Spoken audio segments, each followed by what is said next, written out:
you imagine doing indie without Reg now? I am the Salamonster, and you're watching Tom Talks Rubbish right here on YouTube. And hit that subscribe button for more videos just like this one.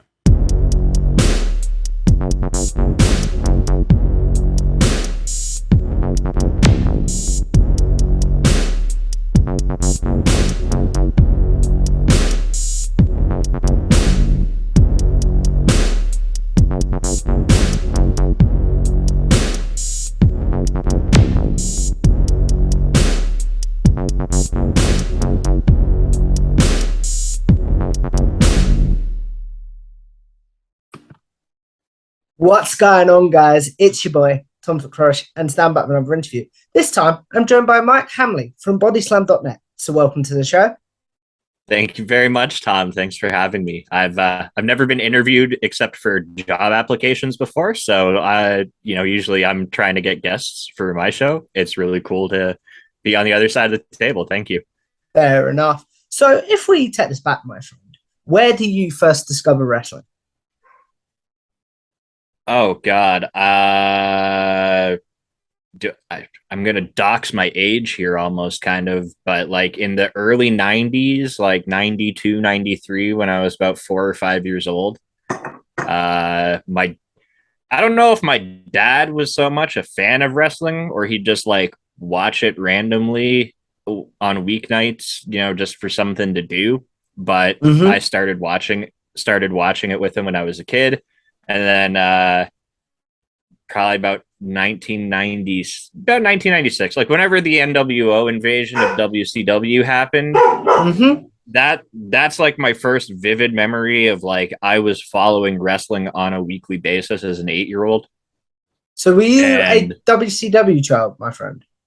oh, 100%. Yeah, and NWO was like the coolest thing in the world in 1996. So I that was my bread and butter. What I watched was WCW Monday Nitro. I'd watch WCW Saturday Night. Then eventually, when Thunder came around, got to watching that. As regrettable as that is looking back on it now. But was yeah, was there like was that for a reason of like I've got no access to WWE, or was that purely that's what your dad was watching, so you were like, that's what we're watching? no. So by this point, my parents were split up, and I lived with my mom. So this was just me on my own finding it myself. But it was like the realness of seeing Scott Hall and Kevin Nash come out through the crowd and be like arrested and escorted out by security every week. Because to me, I'm like, oh, that's Razor Ramon and Diesel. What Mm-hmm. are they doing on Nitro? This is crazy. They're getting arrested and taken out of the building. They're like trying to take over the show, because I'm an 8-year-old and I don't understand, like works and stuff, right? Yeah, totally.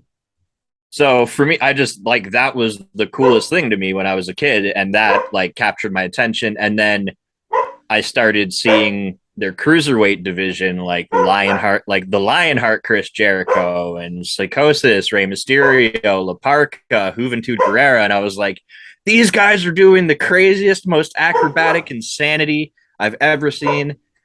So that just reeled me right in right there. I was like, okay, I like WCW, and then I was still watching WWF when I was a kid, but it's just WCW kind of had like the like edgier product sort I of. know, I know So what you mean. so I As, gravitated to it more. as WCW started, I don't want to say declining, but you know what I'm trying to say, right? Yeah, no, declining. They totally did. Okay, you can say it because you were a fan. I never feel comfortable criticizing something that I wasn't really watching. Do you know what I mean? Yeah, So anyway, you can say that because you were a fan. But sure. but like, how much did your wrestling consumption change as they started declining? Not much. By that point, we're talking like late 90s, early 2000s anyway. So like Stone Cold Steve Austin got huge and Degeneration X was a thing. So like I was a tweener at that point where like both products were making me happy as a wrestling fan. And at the end, like again, we're talking like 1999, 2000. I'm like a 12-year-old at this point. So like all of that to me was still pretty entertaining, even the worst parts of WCW. But also like by that point, I'd found ECW, and I started to really like, like the hardcore style, and then also seeing, their cruiserweight division that they had in ECW is actually the cruiserweights that I ended up watching in WCW all those years before. So I'm watching all these older like ECW tapes from the mid '90s and stuff, and really at that all the later it got for me, as bad as WCW started to get, I was just I was discovering so much wrestling anyway. Like I had the big three kind of locked down with what I was watching there, so I was all right with all of it. I liked it all. I know what you mean. What about, because so many people that I've spoken to, when WCW completely shut its doors, they were like, okay, this is it for me. But did you have that moment at all? Or was it very sort of like, I'm a WWF's here, I'm going to carry on sort of thing? Oh, like I still loved watching WWF as well. I watched like I avidly watched both. So what I would do is I'd watch either whatever had the better show on Monday, like that was already announced prior. I'd watch that live. And then in my other TV on my house, I'd actually be taping the show I didn't watch to watch later. So if I was watching Nitro, the other TV in my house, I was taping Raw on the VCR. And Mm-hmm. then same the other way around. There's nights where I'd watch Raw and I'd tape Nitro and watch Nitro the day after, because this was before digital cable where you could store you could record programming on your TV. Unfortunately, I would have killed for that as a 12-year-old. Fair enough. Did you ever have, this is something that's stuck in my head, but did you ever have a screw up where you meant to record, say, Nitro because you were going to watch Raw, but you ended up recording Raw or something like that? No, what ended up happening more often than not was that like I'd forget to record the other one. And I just like I'd think I had it all set up and I was good to go, and then I'd forget to press the button on the VCR remote. So I'd miss the recording entirely. I was generally pretty good about it. Or, and then there's the one night I'm watching Nitro live, and Tony Schiavone's like, Oh, Mankind is yeah. gonna win the world title. And boy, did I turn that channel faster than you could say turn the channel. Mhm. Oh, wow. So, what was that moment like as a kid where you're like, wait, this program is actually garbage? I want to watch the other program. Was that as true as they made it out to be in certain documentaries of like the amount of channel flipping? I think it depends on the age of the person who was watching it at the time. So for me, like in 1999, 2000, 2001, I'm 11 to 13 years old. So for me, it was all pretty good. I didn't Yeah. really, like for the most part, there wasn't a lot of stuff that made me want to change the channel. So like if I committed to watching the show, I was going to watch the show. But if you tell me like Mankind was my favorite wrestler when he won the world title, I'm a big Mick Foley fan. Okay. So when I heard that he's winning the world title that night, like Tony Schiavone, like he might as well have grabbed my remote and put Raw on for me that night.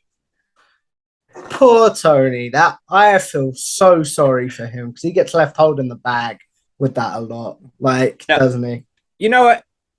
It kind of worked in his favor, really, because if you think about it, like, at the time, yeah, it was, he was taking a shot, but in hindsight, looking at this all like 20 some odd years later, he's, I think Butts and Seats was like the title of his book. He's It's got a graphic become novel called Butts and Seats. I know that for a fact. Yeah, okay. Yeah, so like it's a phrase that's become synonymous with him as a person, and like at the time it was definitely him taking a shot at the other company, but now it's actually kind of like it's this thing that he seems to more like embrace it, and it's become like its own, catchphrase of sorts for him. So at the end of the day, it kind of worked out in his favor anyway. I don't feel too bad for him for it, but like, Yeah. Did I'm have sure when they got the ratings, I'm sure when they got the ratings for the next day and they saw how many people changed the channel over after he said that, I'm sure he didn't feel good the next day. no. Have you bringing it back to you, my friend? Have you had a moment as a wrestling fan where you're like, okay, this isn't for me at the moment, and you've not cut wrestling out completely necessarily, maybe stopped watching a promotion, or maybe you have completely cut wrestling out completely. Oh, I actually did until the pandemic. From What? yeah, from 2000 so like I can't remember the name of the lady in the segment, but you know the one where Triple H is in the casket with a lady in a funeral home? Hey, Vic. Yeah, so that whole Katie Vick thing, and then also the Lita Kane baby and like Gene Snitsky punting the baby, like that whole time frame of WWE, I Mm-hmm. was just like, this is the dumbest shit I've ever seen. I've got better stuff I could be doing on a Monday night than watching this. So I stopped watching weekly television around then, and I kept up only with pay per views, like the monthly pay per views for the longest time. Um, so I don't know what we're talking. We're probably in what, like 2003, 2004 here, About that, maybe yeah. about that time. So, and at that point, like I was ready to just be checked out completely. I almost stopped watching even the pay per views and stuff. And I had my first job at this point, and I was talking to one of my coworkers about this, and I was telling him like it's because he was a diehard wrestling fan. So like he's the one guy at work that I kind of like still be able to talk about at least the stuff that happened at the pay per view with. And I was telling him about this, and he's like, you know what you might like, and he brings me this DVD binder to work, and it's like the first 2 years of Ring of Honor DVDs. Ooh. He's like, if you don't care about like if so for like I'll preface this by saying as a wrestling fan, personally 95% of what I enjoy about watching wrestling is what takes place in the ring. Okay. I'm storyline, it's got to be a really good storyline for me to actually get invested in it. Promos, the same thing. Like, I'm not overly particular about whether or not I saw someone's promo on a show. Like, I won't go out of my way to watch, like John Moxley, CM Punk, MJF, like guys like that. I will definitely make the time to hear what they have to say on the microphone. Yeah. But for the most part, that's not something that I'm like overly concerned about quality wise. I just want to see dope matches in the ring. So knowing this, he gave me these ROH DVDs, and I was like, "Oh, this is exactly what I want. This is just Yeah. insanely good wrestling, like peak technical wrestling, just amazing shit to watch." So like I fell in love with Samoa Joe, Homicide, CM Punk, Brian Danielson, like Jay and Mark Briscoe, all the whole early ROH roster. I was just like, this is it for me. I love this. So I kept up watching those, and I just kind of stopped watching everything on TV, all the pay per views. I kind of just stopped, and then about 2008, 2009, uh, I left that job. Oh yeah. So my access to these DVDs went away, and I just kind of fell out of watching wrestling entirely until 2020. So a lot to unpack there because that's quite a big statement in my opinion. But what what was it that with you watching the Ring of Honor and that sort of being your lifeline, did you Mhm. did was there, I'll phrase it this way, did you ever think I can't leave this job because then I can't watch Ring of Honor anymore? Did you have that moment at all? It crossed my mind, but also at that point, I was like 18 years old, I moved out of my parents' house. I had my own apartment, so I needed to like make sure that I was paying my own bills and like Yeah. so for me, like I was like, okay, watching wrestling is nice, but like having food in my fridge is way better. Yeah. So I need to get, I need to make a little more, need to make a little more cheese, you know? Yeah, So, totally. yeah, so, So, that was my priority. what is something from, say, 2008, 2009 to 2020, that in between period that you've gone back and watched since you got back into wrestling, that you're now like, oh, I missed out on this? And then what is something that you're like, thank God I wasn't watching during this period? Oh yeah, well, that's so like for me, obviously, being how, for how much I fell in love with Ring of Honor, seeing CM Punk's transition into like the biggest wrestling star in the world for a period of time. Mm-hmm. I really wish I had watched that live because now it's just like I just get YouTube videos of the pipe bomb and stuff. But like being a fan and experiencing that as it's happening would have been super cool, I think. Mm-hmm. Um, some other stuff that I've gone back and watched has been a lot of New Japan. That New Japan is something that I discovered during like on my comeback now. Yeah. So a lot of it was like, oh, I'm watching AEW. I'm seeing, I'm hearing about a lot of these wrestlers and stuff. And my buddy's like, my buddy who got me back into wrestling, We'll get to that in a sec. yeah, he's, like I'm watching all these, I'm like watching the Young Bucks and stuff. And I'm like, I'd like to know more about, how did they get to a position where they're just starting a company? So, he was like, oh, you should watch some, watch their ROH run, watch some PWG, watch their watch their stuff in New Japan, with the junior tag titles. So, gone back and watched a whole bunch of that. So that's and I'm so grateful for it because some of the best wrestling I've ever seen has been like in every January, this thing happens called Wrestle Kingdom. And it's Yeah, like, yeah. my God. That's So, my jam sort of deal. yeah. Yeah, I'm very happy to have found this later now, but fortunately, like, I've got New Japan World, so I can watch replays of anything I want. Like I've been watching like best of the Super Juniors from like the 90s now, Mm-hmm. just because like why not? Watching like Ultimo Dragon and it's amazing. Mm-hmm. Um So,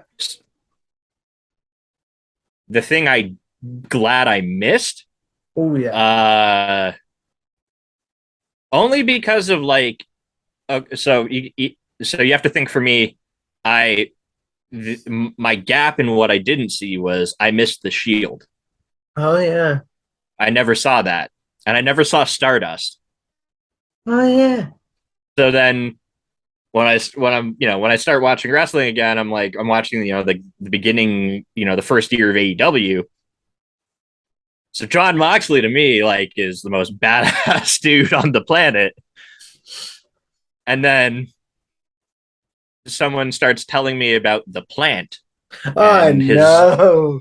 like his gas mask and all that shit, and my brain just can't compute. The same with like Cody being Stardust. I can kind of see that making sense. You know what I mean? Like, following, kind of his brother's gimmick sort of thing, but like, it just knowing that these people had just some of the most awful gimmicks possible at one point.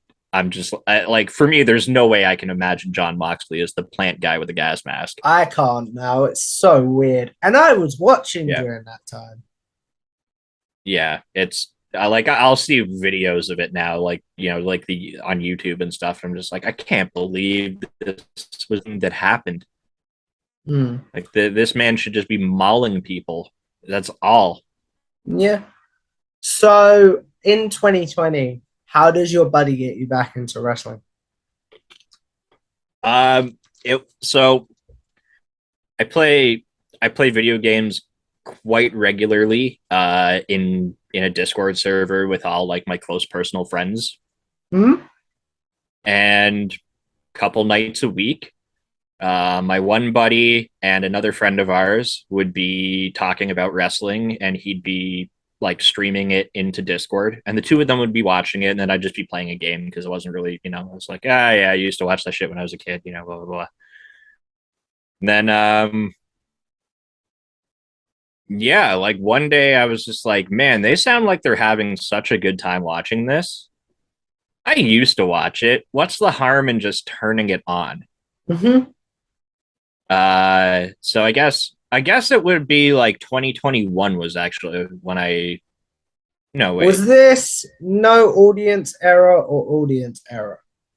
It was no audience era AEW, but it doesn't Oh. matter. But it doesn't matter. It was 2020 for sure. Um, and the first match that I saw after not watching wrestling for an actual decade at that point is the Young Bucks versus FTR at Full Gear. They were watching Full Gear. Ooh.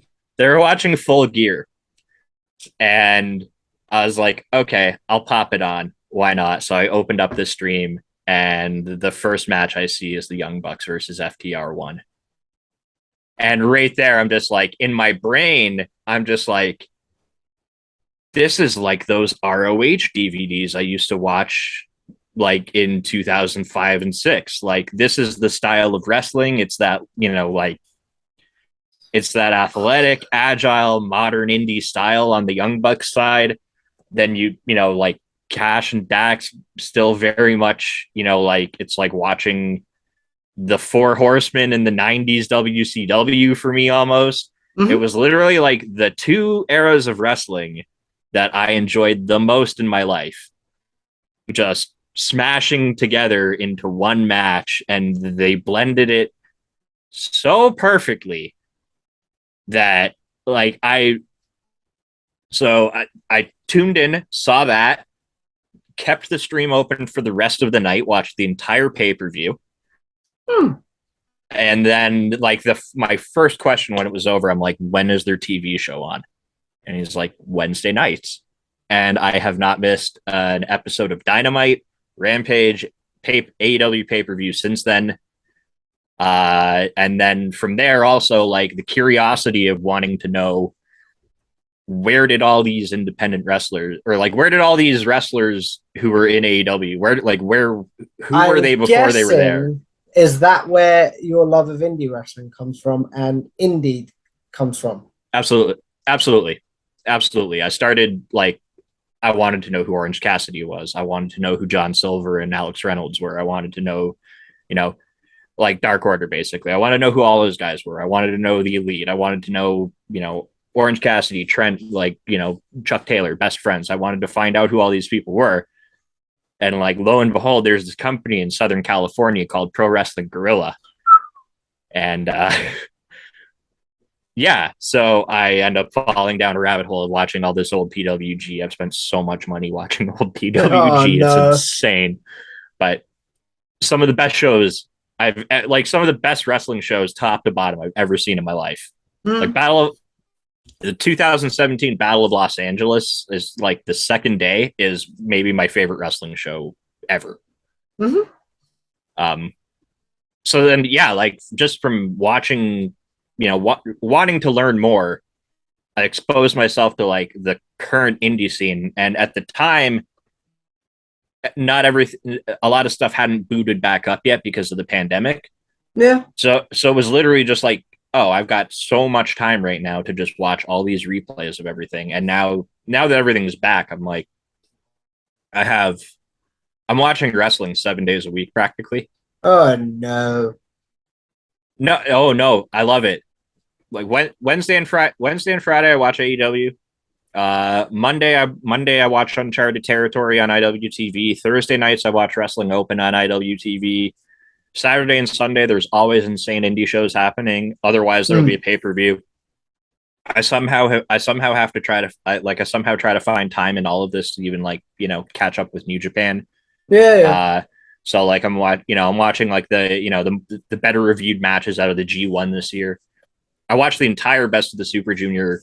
Half of it I woke up at 4 a.m. and watched live. just because I Oof. was like excited for it. I was like, yeah, this is great.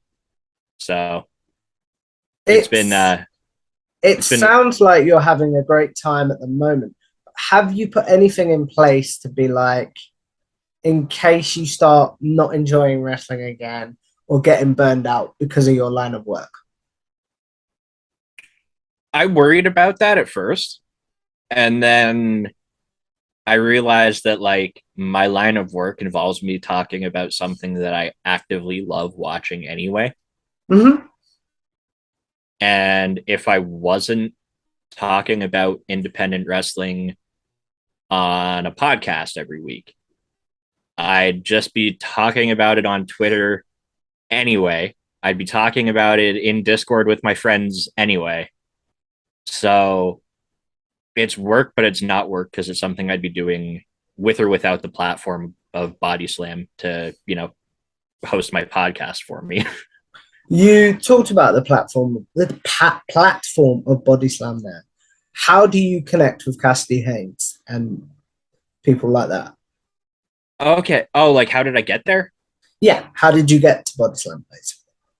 Um, so just through my Twitter existence of, like tweeting and stuff, I'd interact with Cass a little bit here and there. Um, Mostly about non-wrestling things, actually, just like, like he'd post a funny picture of him like doing something while he's out in a city, some some adult activities or something perhaps. And yeah. Most probably knowing Cass. Yeah. So that's how I got familiar with who Cass was. But for Body Slam itself, actually, at the time that I had decided, so like when I was younger, when I was we're going back to before I stopped watching wrestling because there's some compartmentalization that happened here. Okay. Um, I was always drawn to the like ring announcers, the commentators, the backstage correspondents, like those kind of people. I was like, that's, like those people are cool too. Yeah. And, like as the modern age of like podcasting and technology takes over and like the prevalence of podcasts and stuff kind of rise up, I'm like, oh, there's people who like literally can just talk about wrestling or like whatever they want, really. That would be so fun to do. And like for me, honestly, like I wanted to more than anything, like when I was, but when I had stopped watching wrestling, I'd always kind of been interested in maybe like wanting to do a music podcast. Ooh. That's kind of where my focus went after I stopped watching was I played drums. So like I started traveling and I started traveling around locally in a band, like going to, some other provinces and stuff in Canada and like playing in a band. So I thought it'd be cool to like, have a podcast of some type talking about music. And then as I got back into wrestling, I was like, man, talking about wrestling on a podcast would be also pretty dope. Yeah. And I saw, I was like, I don't know though. Like I'm 34. It's kind of, like I feel like my ship might have sailed on that. But also I'm not overly confident of a person in my abilities. I kind of beat myself up. I don't really give myself the credit of I could do that if I tried. I just go, I should probably not do that.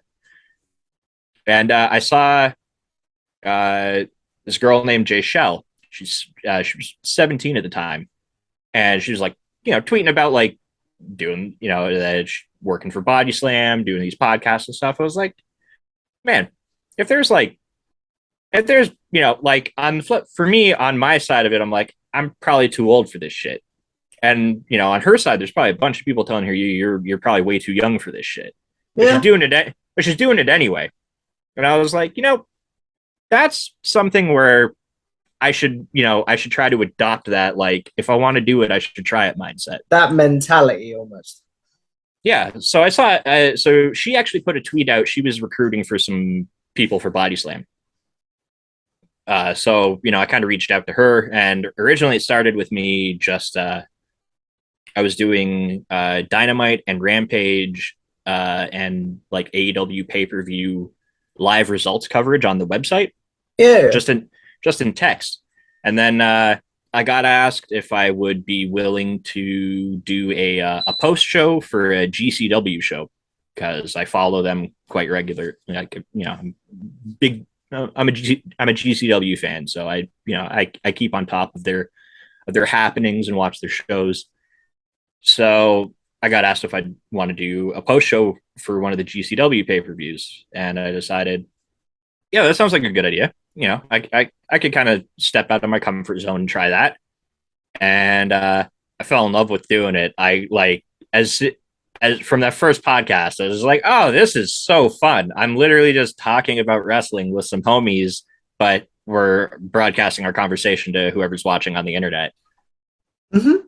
It was so from there, kind of just the snowball started rolling down the hill of like, okay, maybe I'll do some more post shows. And then it turned into, well, maybe we'll do like a weekly show about GCW. And then I was like, I love independent wrestling so much. I don't want to just focus all my attention on talking about one company. Yeah.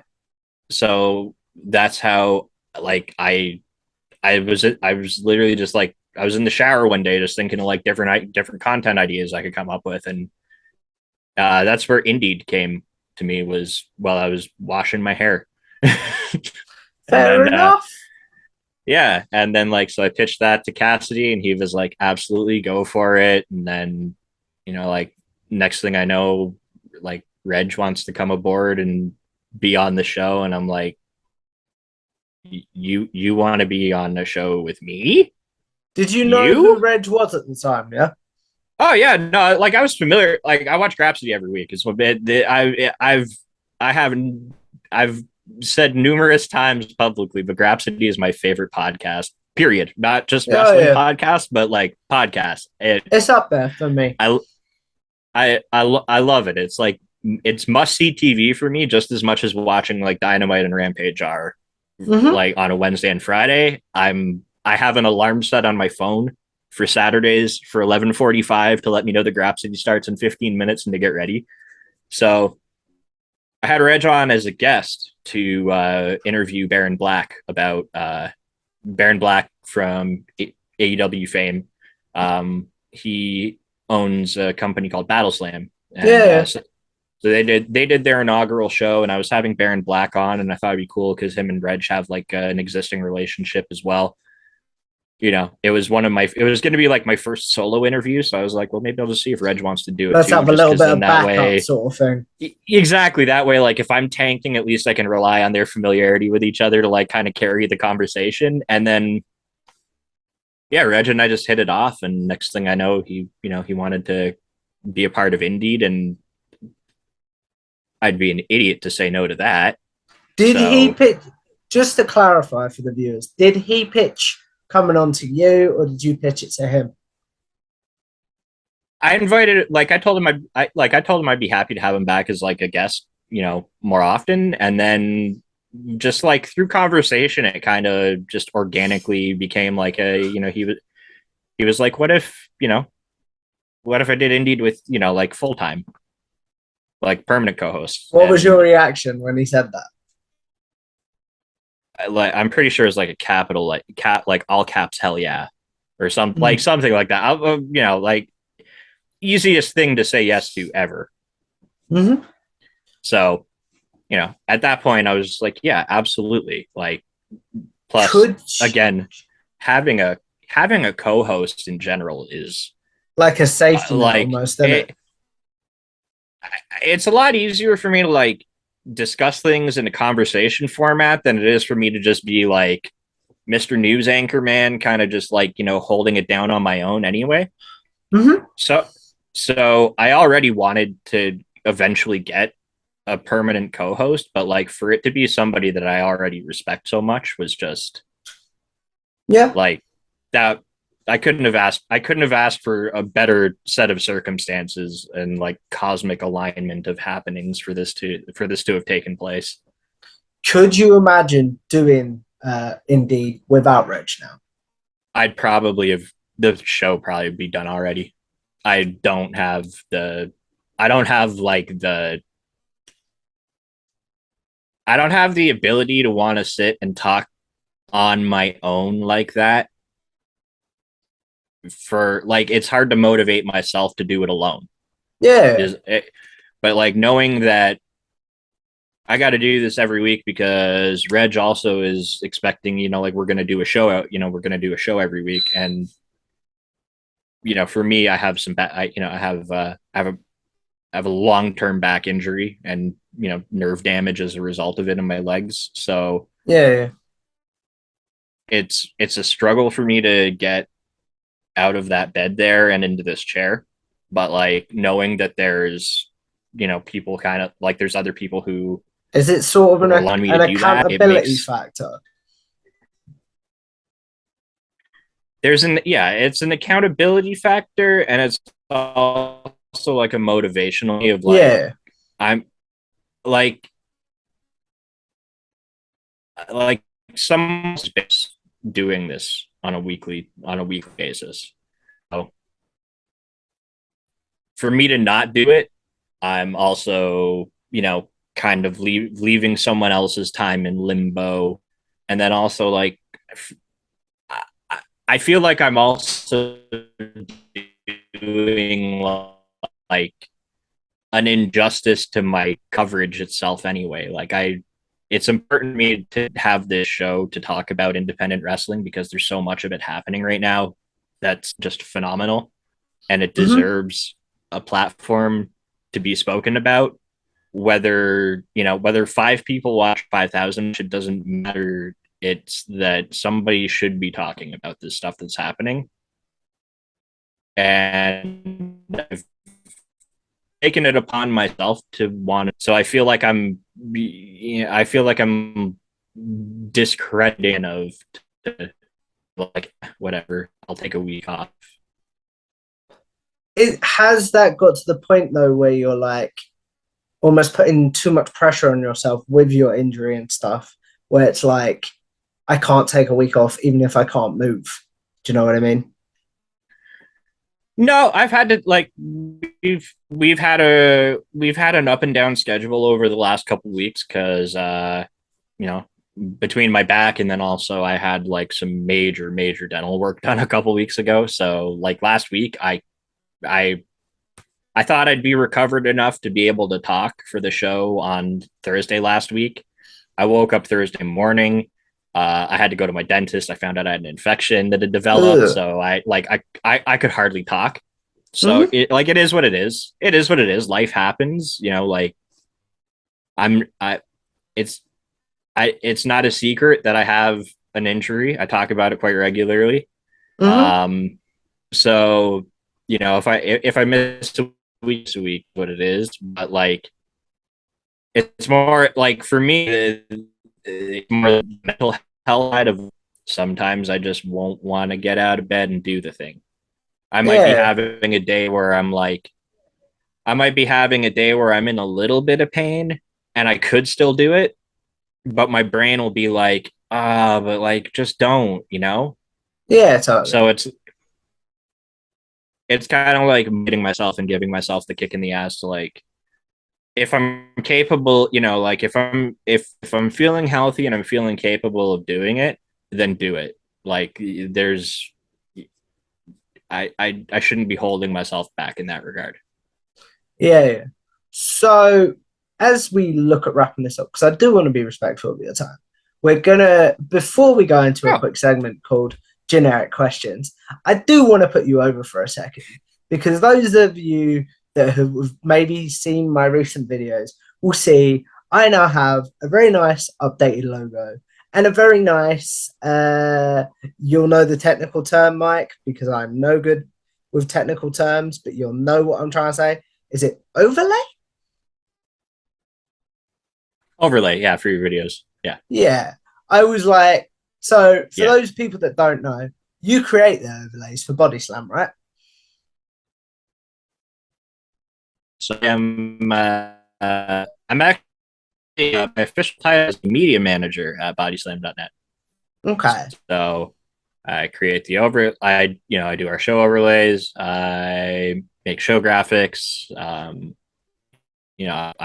make sure that our shows are getting like put up on Spotify and all the audio platforms and stuff. I do a lot of promotional tweeting now for all of our content. Um, Trying to drive our YouTube subscriber count and Twitter numbers up. So like that's all under my wheelhouse now. Okay. But the point of my story was I basically reached out and said, I really like what you do for Body Slam. Can you make one for me?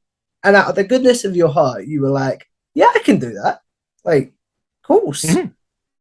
And the part of the story I do really want to throw in there was like, you took no money off me, no like anything. You just did it. And the same with, because people that don't know, this is the first time I've spoke about this publicly. I I got screwed by a designer, basically. They promised me one thing, took my money, and did another thing. Do you know what I mean? They didn't even spell your show name right on your original graphic. Exactly. So, out of the goodness of your heart, my friend, you just literally Mhm. went, I'll update this for you. So, I do really Mhm. appreciate that. And you know how much I appreciate it. We've talked about this a lot. So, yeah. Absolutely. Where does that sort of niceness come from where you're like, I'll help anyone out if they reach out? Do you know what I mean? It might be that I'm Canadian. That's like the Oh, easy yeah. box. That's the easy box to throw it in. Is like I'm just a polite Canadian boy, but I have a general policy with existing of if you are in a position where you can help somebody, Mm-hmm. help them. Yeah. Uh, whether or not there is a reward for your assistance, be it financial or otherwise, that should be irrelevant to your willingness to help if you're in a position to do it. My thing was the fact that you gave up your own time and you didn't even take like any reward or financial. I was like, are you sure? Do you know what I Yeah, mean? yeah, no, absolutely. And part of it for me is one, I'm not a professional graphic designer. I literally taught myself how to do this just so I didn't have to pay somebody else to make my overlays for Indeed. Yeah, So I learned how to do it all on my own just so I could create the assets I needed for Indeed without having to go out of my own pocket for them. yeah, totally. Um, so one, every time I take on a project for like a friend or a colleague, it's practice for me to get better. Mm-hmm. So I'm already kind of rewarding myself with the practical knowledge of what I'm doing. And then on the other side of it too, it's like, you've very happily tweeted so much like a number of times about me doing your graphics. People see them on your show all the time, Mm-hmm. and if I know if anyone asked you, hey, who did your graphics, I really I like would them. happily be like, here's the guy, like reach out to him, he's great at what he does. I would happily do that. Yeah, exactly. So like for me, like why do I need to also take your money? Like that's more than enough for me. And then at the end of the day, like you're whether this show is on the Body Slam network or not, it doesn't matter to me. You're a part of the Body Slam family. Mm-hmm. So what's like I don't mind doing something nice to help you. Like it's there's a multitude of reasons I could give for like I but it like for me it just comes down to like I'm capable of doing what you needed done. Mm-hmm. I had the time to do it.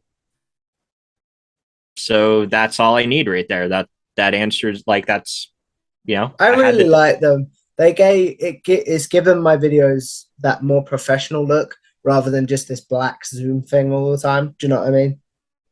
oh for sure, yeah. I'm happy to have helped. Thank you. But going back to the wrestling talk, we're going to do a very quick segment, quick fire called generic questions. Those of you Oh that have boy. seen those of you that have seen my videos before, and judging by Mike's reaction, he's seen my videos before, so he knows Yep. where this is going, don't you?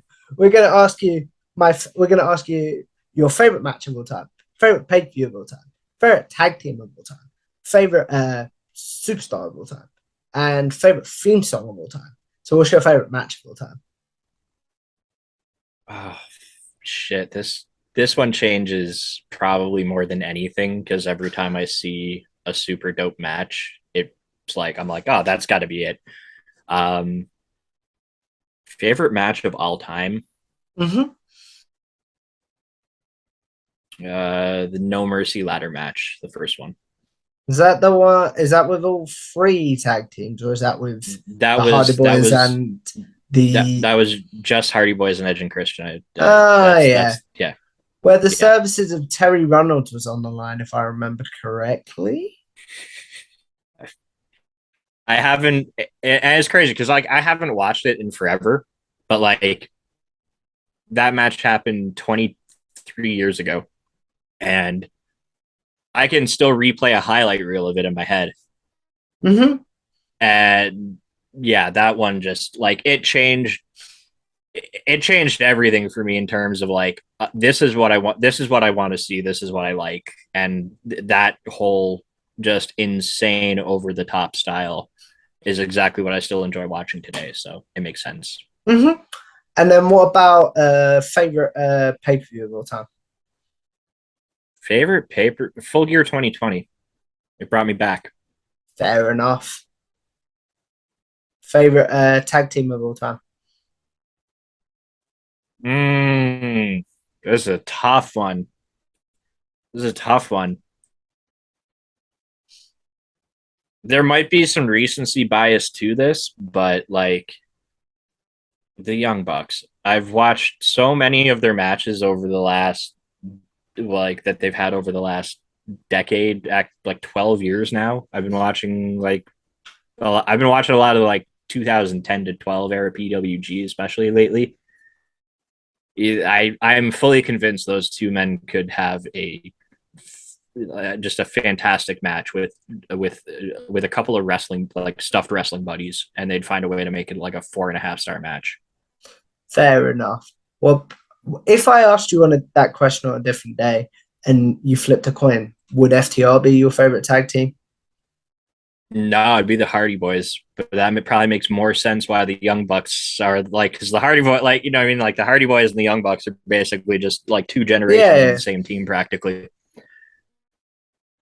It'd be yeah. either the Hardy Boys or the Young Bucks. I was I was such a Hardy Boys fan when I was a kid. Like I wore armbands and stuff, everything. I loved them. Fair enough. And then favorite theme song of all time? Ooh, ooh.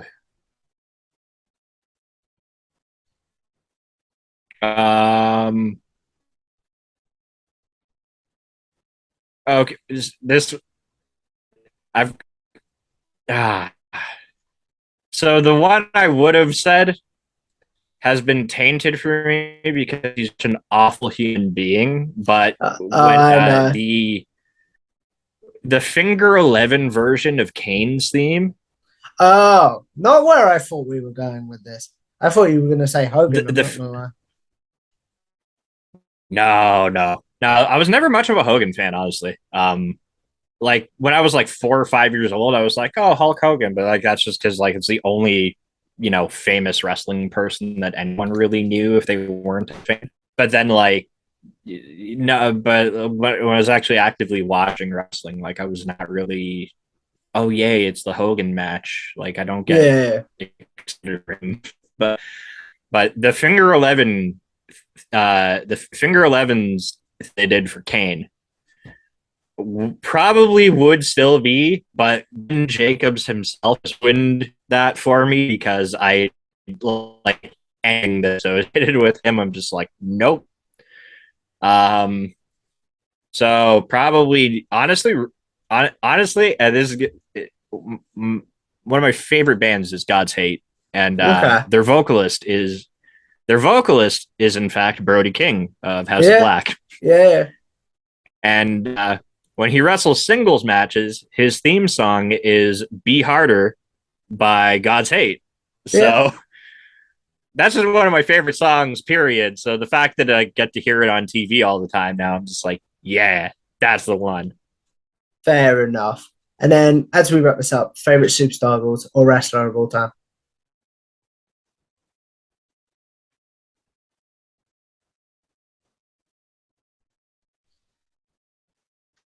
Um, current currently it would be Tony Deppen. I Ooh. I tweet I try to tweet out several times a week. Tony Deppen is my favorite wrestler. All time though, probably Sting. Just quickly, what's your thoughts on Sting taking the bumps he's taken at 60 plus years old? Man, you know what? If he feels like he's capable of doing it, then who the hell am I to stop him? Fair And enough. it's provided some very, very quality entertainment over the last couple of years. So like, do your thing, Stang. Fair enough. As we wrap this up, Mike, the question I end all my interviews on is with YouTube, with podcasting, with social media in general. We're all sort of going to live forever in some sort of weird way. So, what is one piece of content from your good self that you want the good people to check out? And then, what is one that you're like, if you could avoid that, I would appreciate it? Don't watch any episode of Indeed that I hosted alone. That's the Okay. one to avoid. All the episodes of Indeed where I didn't have a co-host and I was just sitting there talking to a camera, pretend they didn't happen. Fair um, enough. if there's anything that I want people to watch that I've done, I would say I'd have to take it back to let's do uh the episode of Indeed that I had Righteous Reg on as a guest and Baron Black as my like interview guest. Yeah. So I had a guest co-host and an interview guest. Um, it was really cool to go through an entire card with the promoter of the Oh, card itself, the man who booked the card, uh, it's Battle Slam is a very it's kind of a unique experience. It's a literal crossover of hip hop and pro wrestling. yeah, yeah. So it was kind of like a first of its kind. So to be able to break that down with Baron and have him like provide such like obviously in-depth insight because he literally was involved in every step of the process. I just like to me that was really good. I think that was one of my the least awkward I've been on a camera so far at the time. Just one of the best conversations I had, and also it's kind of what kicked off where Indeed is now, where it's the first time I got to work with Reg, and it kind of laid the foundation for just kind of how everything is now, Yeah, and really set the trajectory for the show. yeah. Um, so that episode kind of changed a lot in terms of how Indeed works, and I'm thankful for that. So that's the one I'd like people to go back and take a peek on. Fair enough. And as we wrap this up, obviously, I want to say thank you to Matt for coming on. But where can the good people find you and your content as we wrap this up? You can find me at like literally at on Twitter, Mike from Indeed. It's Mike Mike from Indeed Indied. That's 99% of my on presence exists through that Twitter account talking about wrestling. I do, I stream on Twitch here and there. The link is in my Twitter profile, so just go to the Twitter. Um, and then obviously like bodyslam.net. Every Thursday, I'm hosting Indeed with Righteous Reg. Cassidy and I are starting up Game Changer Weekly. It is a weekly Game Changer wrestling show. So we're Oh, only talking GCW, and then bringing some of my online family into the world of podcasting. My good homie Adam, him and I will be starting a show called AEW every Saturday, probably starting September 10th. It stands for All Elite Weekly. It is a weekly AEW discussion show where we will talk about whatever happened in and around All Elite Wrestling that week. Since we both other things is afforded me is to get a homie that does not do too many podcasts and stuff. Like he does have one himself, but like to get him on the Body Slam Network and actually get his insight and knowledge of wrestling to be able to like expose more people to his insights, like that's something I'm happy to have been able to facilitate. Fair enough. It's well worth checking out all of Mike's content because he's just a really great guy, guys. So if you guys like this video, make sure you like, share, and subscribe to Tom Talks Rubbish. Follow me on Twitter at Tom Talks Rubbish. As Mike already said, follow bodyslam.net on YouTube and wherever you get your podcasts for my show with Cassidy Haynes, the Wrestle Watch podcast. And follow the Wrestle Watch pod on Twitter to help us pick our match every week. And I will see you in the next one. A goodbye.